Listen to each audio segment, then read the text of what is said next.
بسم اللہ الرحمن الرحیم۔ السلام علیکم ناظرین، میں آپ کا میزبان محسن رضا حبیبی قادری آپ کا استقبال کرتا ہوں ہمارے چینل فیضان اولیاء پر۔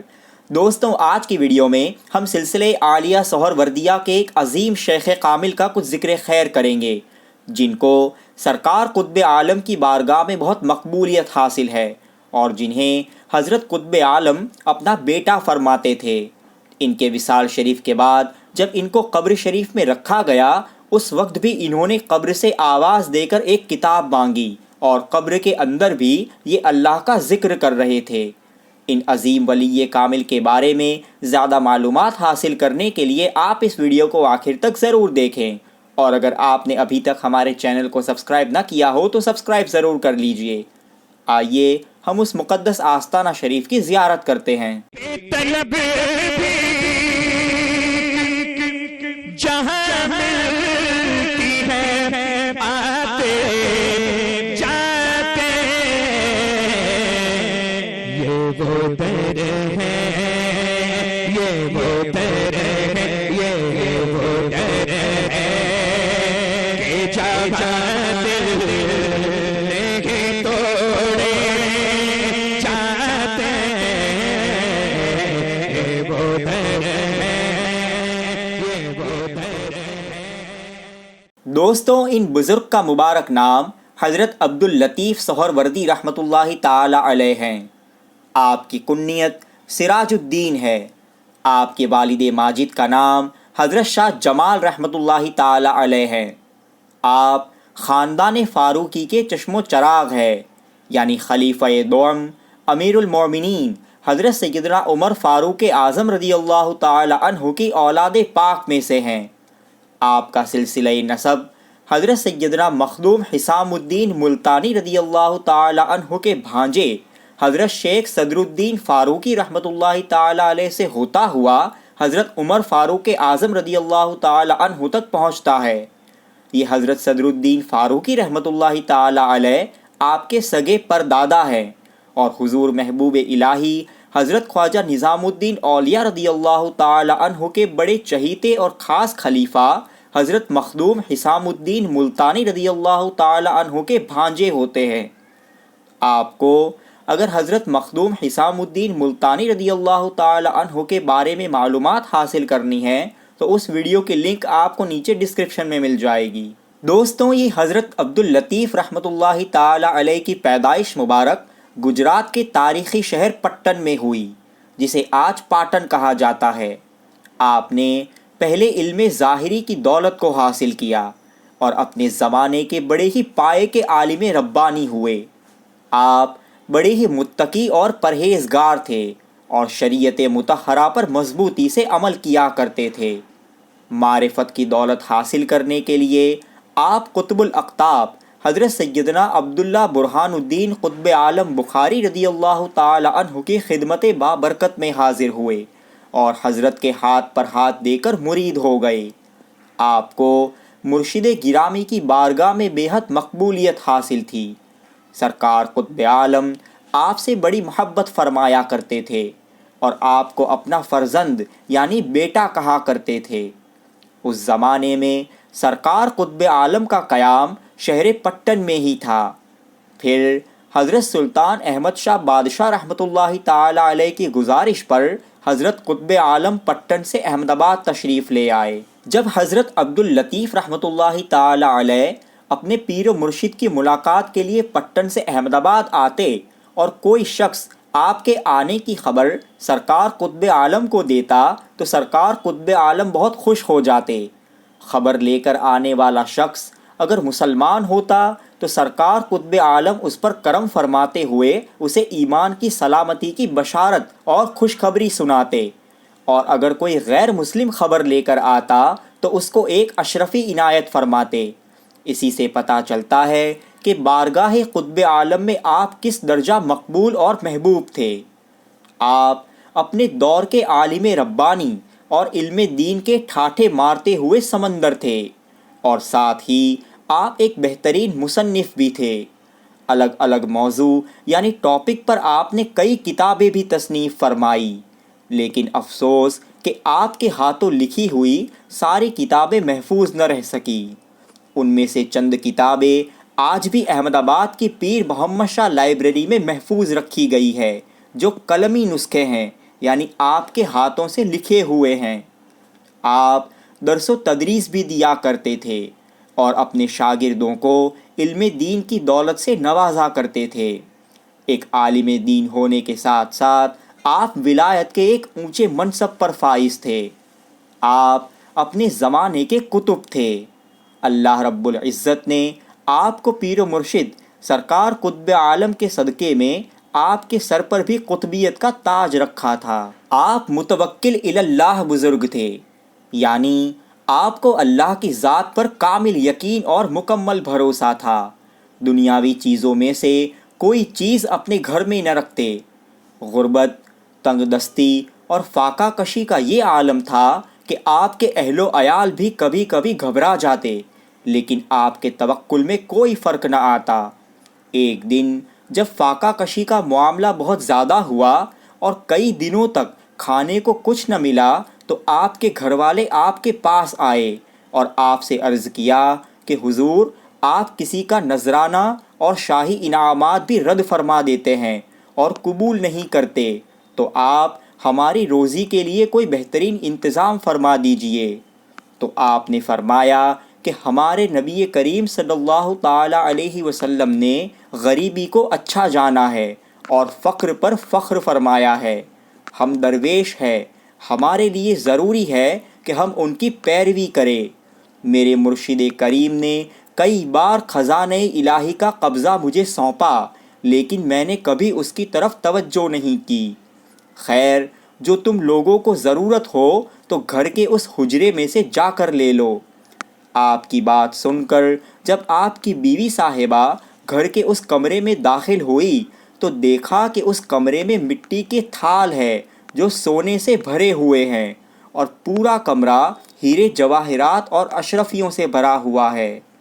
آپ کی بیوی صاحبہ اس میں سے کچھ اٹھا لائی اور گھر میں استعمال میں لینے لگی، یہاں تک کہ ہجری 1041 تک اس کے اندر کچھ مقدار میں سونا باقی بچا تھا۔ ایک مرتبہ ایسا ہوا کہ آپ احمد نگر جا رہے تھے اور کسی طرح آپ قافلے سے بچھڑ گئے۔ جب شام ہوئی تو اذان دے کر مغرب کی نماز ادا کی۔ پھر جب رات ہوئی تو آپ کو خیال آیا کہ تنے تنہا اس جنگل میں یہ رات کیسے گزرے گی۔ آپ نے مراقبہ کیا اور اپنے پیر و مرشد کا تصور کیا۔ تصور شیخ کے بعد آپ نے دیکھا کہ آپ کے پیر و مرشد حضرت قطب عالم رضی اللہ تعالی عنہ اپنے چہرے پر نقاب ڈالے تشریف لا رہے ہیں۔ آپ کے قریب آئے اور چہرے سے نقاب ہٹایا اور آپ کا ہاتھ پکڑا اور ایک پل میں آپ کو آپ کے مکان کے راستے پر چھوڑ دیا۔ پھر کرم فرماتے ہوئے آپ کے پیر و مرشد نے آپ کو یہ بشارت سنائی کہ بابا عبداللطیف، گھبرانے کی کیا بات ہے، میں تمہارے ساتھ ہوں۔ تم جہاں بھی ہو یہ خیال مت کرو کہ تم اکیلے ہو، اس دنیا میں ہی نہیں، جنت میں بھی ہم اور تم ایک جگہ ایک ساتھ رہیں گے۔ سبحان اللہ، کیسی مقبولیت ہے آپ کو آپ کے پیر و مرشد کی بارگاہ میں۔ حضرت عبداللطیف سہروردی رحمۃ اللہ تعالی علیہ کے وصال شریف کے واقعات کو حضرت سید احمد جہاں شاہ رحمۃ اللہ تعالی علیہ نے اپنی کتاب دستور الخلافت کے اندر تحریر کیا ہے۔ آپ لکھتے ہیں کہ 20 شعبان ہجری 877 کو حضرت عبداللطیف رحمۃ اللہ تعالی علیہ نے اپنے خادم عبد الملک انصاری کو بھیج کر مجھے یعنی حضرت سید احمد جہاں شاہ رحمۃ اللہ تعالی علیہ کو طلب کیا۔ یہ حضرت سید احمد جہاں شاہ رحمۃ اللہ تعالی علیہ بھی سلسلہ سہروردیہ کے ایک عظیم ولی کامل ہے اور شہر پٹن میں ہی قیام کیے ہوئے تھے۔ بہرحال جب خادم عبد الملک خدمت میں حاضر ہوئے تو حضرت جہاں شاہ اس وقت اشراق کی نماز ادا کر رہے تھے۔ جب آپ نماز سے فارغ ہوئے تو خادم نے حضرت کا پیغام آپ کو سنایا۔ آپ فوراً ہی اپنے گھر سے روانہ ہوئے اور حضرت عبداللطیف رحمۃ اللہ تعالی علیہ کی خدمت میں حاضر ہو گئے، سلام عرض کیا اور بڑے ادب کے ساتھ ان کے پاس بیٹھ گئے۔ حضرت عبداللطیف رحمۃ اللہ تعالی علیہ اٹھے، اور حضرت سید احمد جہاں شاہ علیہ الرحمہ کا ہاتھ پکڑ کر اندر اپنے حجرے میں لے کر گئے اور فرمایا کہ میاں سید مجھے تم سے ایک کام ہے، اگر تم قبول کرو۔ حضرت سید احمد جہاں شاہ نے ادب سے عرض کیا کہ حضور آپ میرے استاد محترم ہیں، آپ جو فرمائیں گے وہ مجھے دل و جان سے قبول ہے اور آپ کے ہر حکم پر عمل کرنے کے لیے میں حاضر ہوں۔ حضرت عبداللطیف رحمۃ اللہ تعالی علیہ نے فرمایا کہ میری عمر کے اب صرف 13 دن باقی ہے، 13ویں رات کو میرا وصال ہو جائے گا۔ میرے دونوں صاحبزادے صدر الدین اور جلال الدین محمد بھورا اور آپ تینوں حضرات مل کر مجھے غسل دینا، اور خیال رہے کہ مجھے غسل دینے میں آپ تینوں کے علاوہ اور کوئی نہ ہو۔ نماز جنازہ پڑھنے کے بعد آپ اور صدر الدین مجھے قبر میں اتاریں گے اور میرا لکھا ہوا ایک رسالہ معدب برہانی میری قبر میں رکھ دیا جائے اور مجھے اللہ و رسول کے حوالے کر دیا جائے۔ مجھے بارگاہ قطب عالم سے 2 عظیم نعمتیں ملی ہیں، اس میں سے میں نے ایک آپ کو عطا کی اور دوسری میرے صاحبزادے صدر الدین کو عطا کی، اور میرا خرقہ خلافت صدر الدین کو دے دیا جائے۔ حضرت سید جہاں شاہ رحمۃ اللہ تعالی علیہ عصر کی نماز تک حضرت عبداللطیف رحمۃ اللہ تعالی علیہ کی خدمت میں رہے، پھر وہاں سے اجازت لے کر گھر پر آئے اور اپنے سسر حضرت مولانا مخدوم عالم رحمۃ اللہ تعالی علیہ کو سارا واقعہ سنایا۔ حضرت عبداللطیف رحمۃ اللہ تعالی علیہ کے وصال شریف کی بات سن کر حضرت مخدوم عالم کو بھی بہت رنج ہوا۔ رمضان شریف کی 4 تاریخ ہجری 877 کو حضرت عبداللطیف رحمۃ اللہ تعالی علیہ نے اپنے شاہزادے حضرت صدر الدین کو حضرت سید جہاں شاہ کے پاس بھیجا۔ حضرت شیخ صدر الدین آئے اور عرض کیا کہ والد محترم آپ کو بلا رہے ہیں۔ چنانچہ آپ حضرت کی خدمت میں حاضر ہو گئے۔ حضرت عبداللطیف رحمۃ اللہ تعالی علیہ نے حضرت جہاں شاہ سے فرمایا کہ آج عشاء کی نماز میں آپ کے ساتھ ادا کروں گا۔ جب عشاء کا وقت ہوا تو ان بزرگوں نے عشاء کی نماز ساتھ میں ادا کی اور پھر آخر میں وتر کی نماز پڑھی۔ حضرت عبداللطیف علیہ الرحمہ وتر کی نماز کے سجدے میں گئے اور 3 مرتبہ اونچی آواز سے سبوح قدوس ربنا ورب الملائکۃ والروح پڑھا، اور اسی حالت میں اسی مصلی پر آپ کا وصال پاک ہو گیا۔ اس کے بعد حضرت سید جہاں شاہ اور آپ کے دونوں شاہزادے حضرت صدر الدین اور حضرت جلال الدین نے آپ کو مصلی سے اٹھایا اور تختے کے اوپر لٹا کر آپ کی وصیت کے مطابق غسل دیا اور کفن پہنایا۔ جب یہ تینوں حضرات کفن پہنا کر فارغ ہوئے اور آپ کے چہرے انور کی طرف نظر کی تو دیکھا کہ آپ کا چہرہ پاک ہو بہو حضرت قطب عالم کے چہرے پاک کی طرح تھا۔ ایسا لگ رہا تھا کہ خود سرکار قطب عالم یہاں آرام فرما رہے ہیں۔ پھر آپ کا جنازہ مبارکہ باہر لایا گیا اور آپ کی نماز جنازہ حضرت مخدوم عالم علیہ الرحمہ نے پڑھائی۔ اس کے بعد حضرت سید جہاں شاہ اور حضرت صدر الدین نے مل کر آپ کو قبر میں اتارا، لیکن آپ کی وصیت کے مطابق آپ کا لکھا ہوا رسالہ معدب برہانی قبر میں رکھنا بھول گئے۔ حضرت عبداللطیف رحمۃ اللہ تعالی علیہ نے فوراً اپنی قبر سے آواز دی کہ میرا رسالہ لاؤ اور قبر میں رکھو۔ فوراً آپ کا رسالہ لایا گیا اور آپ کی قبر شریف میں رکھا۔ رسالہ قبر میں رکھتے ہی آپ کی قبر شریف نور سے روشن و منور ہو گئی۔